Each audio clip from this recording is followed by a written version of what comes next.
아이들이 학교에서 사용하는 급식 식판은 식기세척기를 이용해서 설거지를 합니다. 그런데 정밀 검사를 해봤더니 몇몇 식판에서 세제가 남아 있었습니다.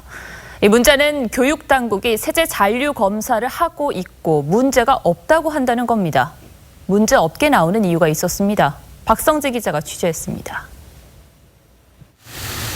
한 학교 급식소의 식기세척기입니다. 2분 만에 나온 식판은 물기 없이 깨끗해 보입니다. 하지만 검은 색소물을 뿌려 식기세척기 헹굼 구간에 넣어보니 곳곳에서 검은 얼룩이 눈에 띕니다. 제대로 헹궈지지 않은 겁니다. 세제가 남아있는지 정밀 검사를 한 결과 식판 10개 중 2개에서 화학 성분의 세제가 검출됐습니다. 일부 식판에서 세제가 남아있는 것을 저희가 확인했습니다.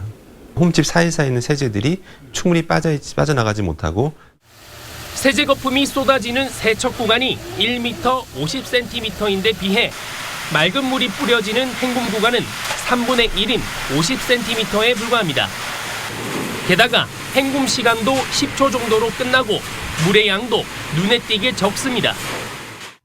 국내 판매되는 식기세척기 업체들 가운데 10곳의 규격서를 보니 10개사 모두 헹굼 구간이 애초부터 짧게 설계된 것으로 확인됐습니다. 세제에 독성 물질이 있어 주의하라는 경고문은 말뿐이었습니다. 교육부는 리트머스 종이로 식판의 세제 잔류 검사를 매달 한다고 밝혔습니다. 문제는 리트머스 종이가 대부분 학교가 쓰는 중성 성분 세제는 걸러내지 못한다는 데 있습니다. 20년 전 복지부가 만든 세제 성분 허용 기준만 따르기 때문입니다. 주로 이제 세제에서 사용되었던 것들이 알칼리계가 주여서 그게 변색되는지 여부를 간단하게 보도록 이렇게는. 게다가 세제를 많이 팔아야 하는 세제 판매업자들이 학교 식기세척기 관리를 도맡는 관행도 문제로 지적됩니다. 판매하는 업체들이 조정하는 게 있거든요. 들어가고 많이 한 달에 몇 통도 들어가고 많이 팔면 자기들한테 부담이. 밖에서는 모르지. 세제가 남아있는 식판은 특히 성장기 아이들의 치명적일 수 있습니다. 호르몬 교란을 시키면서 세포에 손상을 주죠. 성장에도 문제가 있고 틀리고요. 흡수율이 훨씬 높거든요.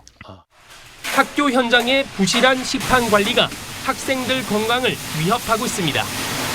TV조선 박성재입니다.